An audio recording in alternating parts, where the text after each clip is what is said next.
Good morning, വണക്കം തിരുപ്പൂർ മക്കളെ. ഇതുതാ കാലയിൽ എന്നോட റൂമോടെ ഫ്രണ്ടിൽ നിന്ന് പാക്കുമ്പോൾ முதல்ல കാണുന്ന കാഴ്ച. 2-3 നാളാ இப்படிதான் ஆகாசம் இருக்கு. இயற்கை சில நேரங்களில் நம்மளோட ரொம்ப ஸ்நேகமா இருக்கு.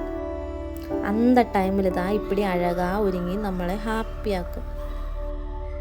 இந்த வீக்கு இப்போ திருப்பூர் மக்களுக்கு எல்லாருக்குமே தெரியும், திருப்பூர் இடங்களிலெல்லாம் இயற்கை இப்படி தான் அழகாக இருக்குது.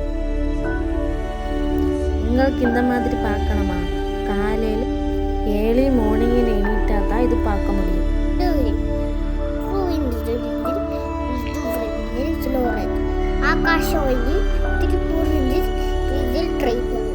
അപ്പോൾ ഓക്കെ, ബൈ, ടാറ്റാ.